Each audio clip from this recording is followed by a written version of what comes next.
Halo guys, aku Naila Kautsar dengan NPM 2520463 dari kelompok 1. Di sini aku akan membawakan presentasi susulan untuk memenuhi tugas mata kuliah Ekonomi Bisnis dengan dosen pengampu Ibu Yayan Mulyana. Jadi main topik yang bakal aku highlight kali ini tuh tentang analisis peran uang dan lembaga keuangan dalam sistem perekonomian modern. Basically, kita bakal discuss gimana uang dan lembaga keuangan punya signifikan impact terhadap stabilitas ekonomi kita saat ini. Jadi nggak cuma soal angka aja, tapi gimana sih sistem ini benar-benar punya impact buat hidup kita sehari-hari. Sebelum kita deep dive lebih jauh, aku mau ajak kalian buat take a look sebentar ke belakang soal gimana sih ceritanya kita bisa ada di posisi sekarang. Kalau dipikir-pikir, evolusi alat tukar itu keren banget sih prosesnya. Dulu orang tuh ribet banget pakai sistem barter yang jujur aja nggak efisien sama sekali. Bayangin aja, kalau kita butuh sesuatu tapi barang yang kita punya nggak sesuai sama kemauan orang lain. Itu hassle banget kan? Makanya seiring berjalannya waktu, kita transisi nih ke komoditas, logam, fiat, sampai akhirnya sekarang kita sudah di era digital yang semuanya serba seamless. Intinya sih, manusia itu selalu cari cara biar urusan pemenuhan kebutuhan jadi lebih simpel. Nah, tapi ada satu hal yang perlu kita highlight, yaitu keberadaan uang ini nggak akan bisa jalan dengan benar kalau nggak ada sistem pengelolaannya. Kita butuh sesuatu yang bisa ngegiring dana dari mereka yang surplus unit ke teman-teman kita yang lagi di posisi defisit unit. Disinilah peran lembaga keuangan jadi super vital. Mereka ini ibaratnya penghubung atau perantara yang memastikan alokasi dana itu nggak cuma sekedar jalan, tapi juga harus efisien, aman, dan pastinya produktif buat ekonomi kita. Apalagi di era modern kayak sekarang, dinamika makin kenceng banget. Ada fintech yang bermunculan, ditambah lagi ada peran bank sentral yang makin krusial buat jaga regulasi. Jadi, poinnya itu kita perlu paham soal uang dan aturannya. Bukan cuma buat gaya-gayaan atau sekedar teori aja, tapi ini tuh bekal buat kita biar nggak salah langkah di dunia keuangan sekarang yang makin beragam pilihannya. Biar kita juga tetap bisa save dan pintar ngatur keuangan kita sendiri. Nah, setelah kita paham background-nya, sekarang kita masuk ke hal yang paling mendasar. Apa sih uang itu sebenarnya? Ternyata, kalau kita lihat dari kacamata yang berbeda, uang itu punya fungsi yang multifungsi banget. Pertama, itu kalau kita lihat dari sisi kita nih, sebagai pelaku ekonomi, uang ini tuh bukan cuma sekedar kertas atau angka di saldo doang, tapi dia punya 3 peran utama. Yang pertama itu sebagai alat tukar yang sah, yang bikin kita kalau misalnya mau beli kopi atau bayar belanjaan tuh seamless, karena semua orang itu mau nerima. Yang kedua, sebagai satuan hitung. Ini tuh penting banget biar kita punya standar harga yang jelas. Jadi nggak bingung nentuin nilai dari suatu barang. Yang ketiga, yaitu uang sebagai penyimpan kekayaan. Jadi kita bisa nyimpen daya beli kita sekarang buat dipakai di masa depan. Nah, sekarang kita lihat dari perspektif pemerintah atau regulator. Bagi mereka, uang itu disebut sebagai legal tender. Artinya, menurut undang-undang, uang ini tuh adalah alat bayar yang sah dan wajib diterima sama siapapun yang ada di negara itu. Nah, selain itu, uang juga jadi instrumen moneter. Ini tuh cara bank sentral buat nyetir ekonomi kita. Misal buat jaga biar nggak inflasi, terus juga biar nilai tukar rupiah tuh tetap stabil. Dan yang terakhir, ada konsep ekonomi modern yang perlu kita ketahui, yaitu fiat money. Mungkin kalian sering dengar uang yang kita pakai sekarang itu nggak di backup sama emas di gudang bank, tapi murni berdasarkan kepercayaan publik dan aturan pemerintah. Jadi powernya emang ada di kepercayaan kita semua dan regulasi yang kuat juga. Intinya uang tuh bukan cuma soal benda fisiknya, tapi soal sistem kepercayaan dan aturan yang bikin hidup kita jadi lebih teratur. Oke, sekarang kita flashback sebentar buat lihat perjalanan uang dari masa ke masa. Ini tuh sebenarnya kayak ngelihat gimana cara manusia makin lama tuh makin pintar buat bikin hidup jadi lebih simpel. Yang pertama, kita mulai dari sistem barter. Dulu tuh ribet banget karena ada masalah yang namanya double coincidence of wants. Jadi intinya susah banget buat nemuin dua orang yang barangnya pas dan sama-sama saling butuh di waktu yang sama. Bener-bener nggak praktis banget kan? Terus manusia mulai pakai uang komoditas. Biar lebih gampang, orang-orang mulai sepakat pakai benda yang emang semua orang tuh butuh dan punya nilai tinggi. Contohnya kayak garam, kerang, ataupun cangkang binatang. Pokoknya benda-benda yang dianggap berharga pada zaman itu. Next, masuk ke era uang logam. Di sini orang mulai pakai emas dan perak karena logam ini bisa dipecah-pecah tanpa ngurangin nilainya. Dan yang paling penting, dia tuh tahan lama, alias nggak gampang rusak. Terus, berkembang lagi ke uang kertas. Yang awalnya uang kertas itu cuma sebagai barang bukti kalau misalnya kita punya simpanan uang di bank, tapi makin kesini fungsinya berubah jadi fiat money yang kayak aku bahas tadi. Nilainya murni karena kita percaya sama hukum dan pemerintahan kita.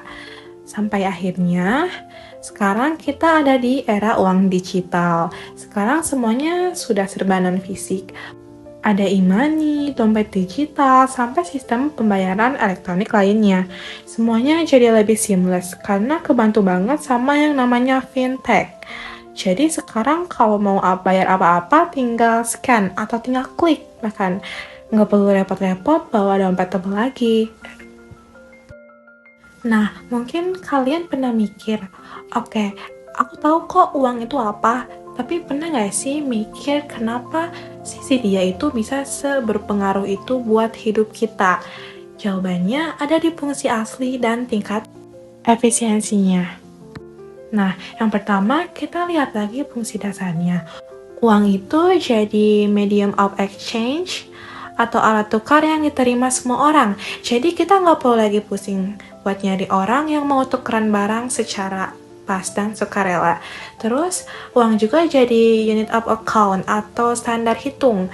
Bayangin aja kalau nggak ada uang, gimana sih caranya kita nentuin harga satu kopi itu setara sama beberapa kilo beras? Pastinya bakal pusing banget kan?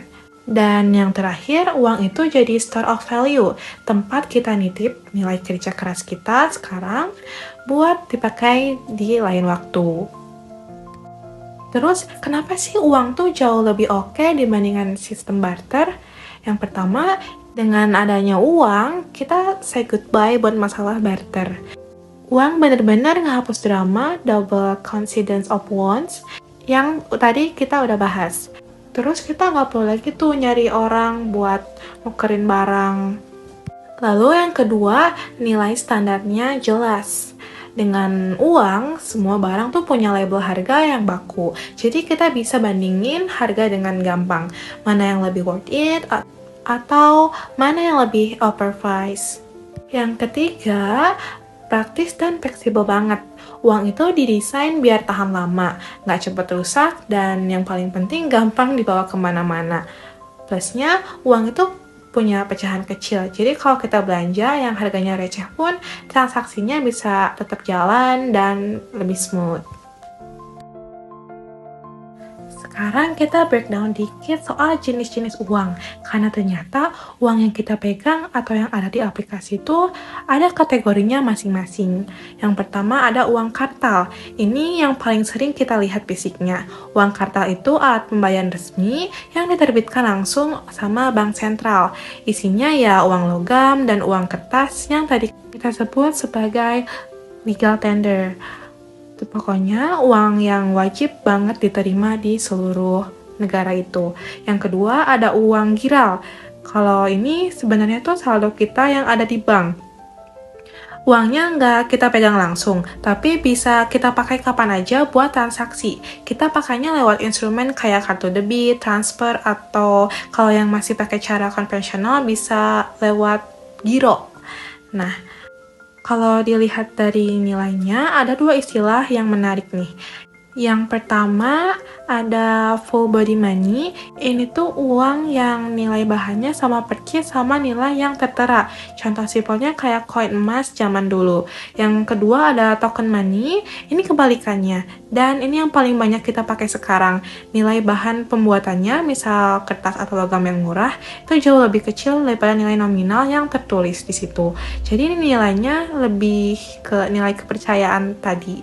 Yang terakhir paling hype banget, yaitu uang elektronik dan digital. Ini tuh bentuk uang modern yang udah nggak ada fisiknya lagi.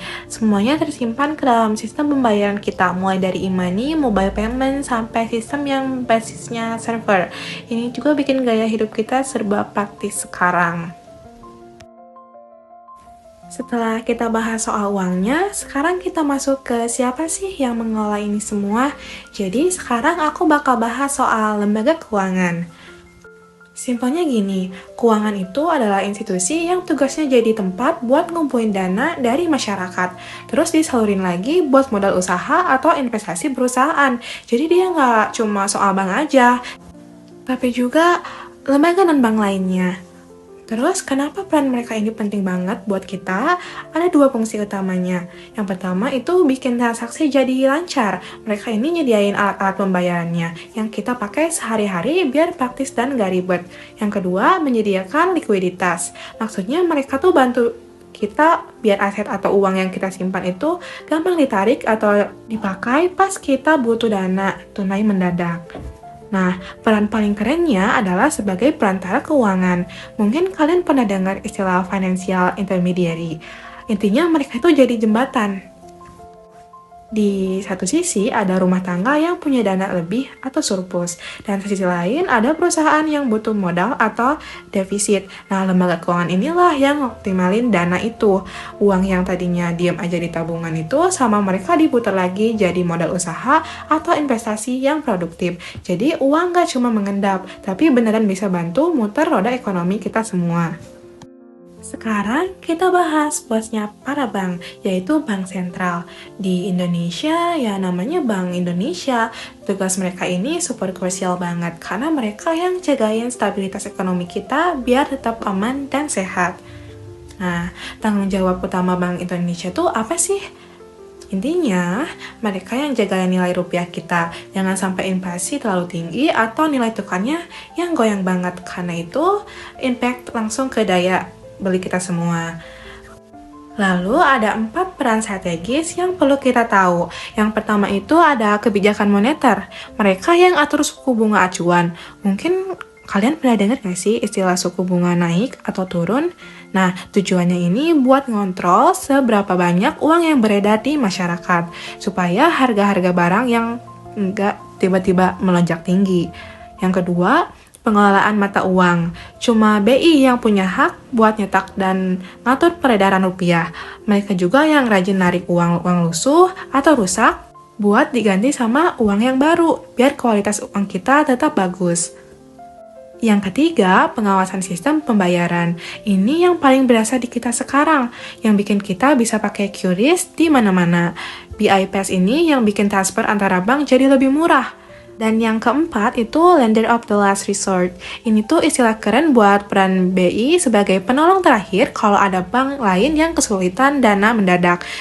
BI ini bakal turun tangan buat kasih bantuan likuiditas supaya nggak terjadi krisis yang ngerembet ke mana-mana. Intinya, jadi Bank Indonesia ini emang big boss yang mastiin sistem keuangan kita tetap jalan di jalan yang benar. Oke, sekarang kita udah sampai di bagian terakhir nih. Kalau boleh aku rangkum semuanya, ada 3 poin penting. Yang pertama soal pilar utama ekonomi. Kita perlu sadar kalau uang, lembaga keuangan, dan aturan moneter itu adalah 3 pilar yang nggak bisa dipisahkan. Mereka ini pondasi dasar yang jagain stabilitas ekonomi kita. Kalau ketiganya bisa bersinergi dengan baik, hasilnya adalah sistem yang efisien buat dukung pertumbuhan ekonomi kita semua. Yang kedua, soal peran strategis lembaga keuangan. Sekali lagi, peran mereka sebagai penghubung itu krusial banget. Mereka nggak cuma jagain uang kita, tapi juga mastiin dana yang ada di masyarakat tersalurkan ke sektor yang benar-benar produktif. Dan karena mereka ini kerjanya profesional dalam menilai resiko, uang kita jadi lebih aman daripada kita kelola sendiri tanpa sistem yang jelas. Dan yang terakhir, soal masa depan. Kita semua ngerasain kan gimana uang berubah dari fisik ke digital dan munculnya banyak fintech. Nah, disinilah pentingnya adaptasi. Evolusi ini harus dibarengi dengan aturan yang kuat dari bank sentral buat mencegah resiko di era global sekarang. Jadi meskipun semuanya serba cepat dan digital, kita tetap merasa secure. So, itu aja dari aku. Semoga apa yang aku bahas tadi bisa kasih insight baru buat kalian semua tentang gimana uang dan sistem keuangan ini bekerja buat kita. Terima kasih.